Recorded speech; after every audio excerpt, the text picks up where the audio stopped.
लेकर आई हूँ आपके लिए कुछ खास खबरें। तो चलिए नजर डालते हैं आज की कुछ खास खबरों पर। दिल्ली के कोचिंग हादसे में एक और नया खुलासा, किसी भी विभाग ने नहीं निभाई जिम्मेदारी।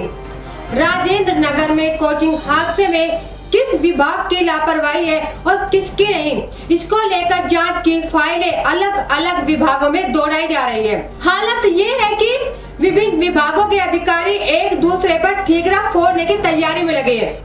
राजधानी में वैसे तो हर काम के लिए कई विभाग बने हुए हैं। इन विभागों के अधिकारियों और कर्मचारियों की जिम्मेदारी भी तय है, लेकिन ले देकर कागजों में खाना पूर्ति की जाती है।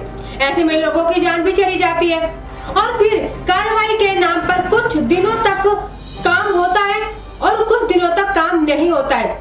उसके बाद की जो स्थिति है वो तो पहले वाली हो जाती है। एग्जाम्पल के तौर पे अगर देखा जाए तो हाल के दिनों में करंट लगने से एक के बाद एक हादसे हुए जिसमें लोगों की जान गई। इस मामले में क्या कार्रवाई की गई किसी को कुछ नहीं पता। बीते वर्ष भी करंट लगने से कई लोगों की जान गई थी, उसमें भी यही स्थिति देखने को मिली। इस तरह के हादसे न हो इसको लेकर विभाग कोई ठोस कदम नहीं उठाते और यही कारण है कि हर साल हो रहे हादसों में बेगुनाहों की जान जा रही है। अग्निशमन सेवा के अधिकारियों ने बताया कि कोचिंग सेंटर को लेकर फायर एनओसी का नियम नहीं है। इमारत में किस तरह से इस्तेमाल होगा इस पर निर्भर करता है कि एनओसी दी जाए या नहीं। इमारत जिस विभाग के अधिकारी क्षेत्र में आती है वो विभाग एनओआर के लिए अग्निशमन सेवा को कहता है। राव आईएएस इंस्टीट्यूट की एनओसी के लिए एमसीडी ने अग्निशमन सेवा से कहा था कि इस पर निरीक्षण के दौरान अग्नि सुरक्षा को लेकर सारे उपाय सही पाए गए। आपातकालीन दरवाजे भी थे, पानी के लिए विशेष तौर पर टंकी थी, बेसमेंट में भी अग्नि सुरक्षा के उपकरण थे। एनओसी देने के लिए जो भी नियम थे उन्हें जांचने के बाद एनओसी दी गई थी। एमसीडी के भवन विभाग की जिम्मेदारी है कि वो ये सुनिश्चित करे कि कहीं पर भी भवन निर्माण के नियमों का उल्लंघन न हो। जबकि राजेंद्र नगर कोचिंग सेंटर की इमारत का नक्शा पास था, वो बेसमेंट में स्टोर और पार्किंग के लिए अनुमति दी गई थी। जब पार्किंग में स्टोर के लिए अनुमति दी गई थी तो यहाँ पुस्तकालय कैसे चल रहा था, ये सबसे बड़ा सवाल है। यहाँ पर इस विभाग ने सीधे तौर पर लापरवाही की है।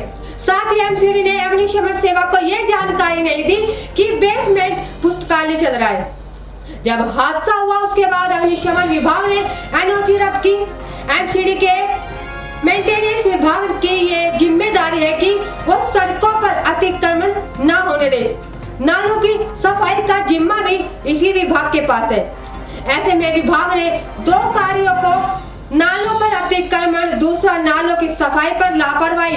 विभाग के पास ये भी जिम्मेदारी है कि जल भराव पर उसे तुरंत खत्म किया जाए, लेकिन राजेंद्र नगर हादसे में विभाग ने एक भी जिम्मेदारी नहीं निभाई।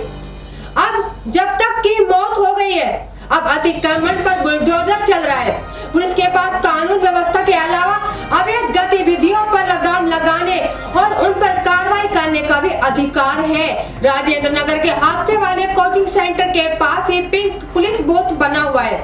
इसके बावजूद राव आईएएस इंस्टीट्यूट के बेसमेंट में अवैध तरीके से पुस्तकालय चल रहा था। साथ ही नाले पर अतिक्रमण था, इसको लेकर पुलिस ने कोई कार्रवाई नहीं की।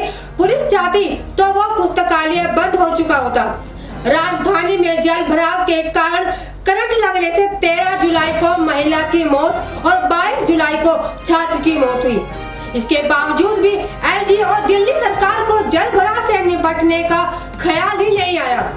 कागजी खाना पूर्ति के लिए बैठकें तो बहुत होती है, लेकिन जमीन पर उसका ना के बराबर असर होता है और यही कारण है कि बार बार एक ही तरह के हादसे हो रहे हैं और उसके बचाव को लेकर कोई कदम नहीं उठाया जाता। नई दिल्ली, एक वकील ने सोमवार को दिल्ली हाई कोर्ट से आग्रह किया कि वह कोचिंग सेंटर के बेसमेंट में पानी भर जाने के कारण यूपीएससी की तैयारी करने वाले 3 अभ्यर्थियों की मौत का संज्ञान ले और राष्ट्रीय राजधानी में ऐसे सभी संस्थानों और पुस्तकालयों का तत्काल सुरक्षा जांच का आदेश दे।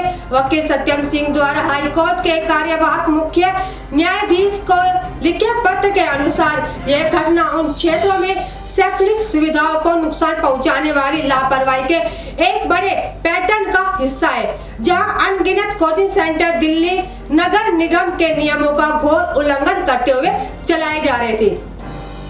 सिंह ने पत्र में कहा कि इस घटनाओं की बार बार होने वाली प्रकृति छात्रों की सुरक्षा सुनिश्चित करने और प्रणालीगत विफलता की ओर इशारा करती है।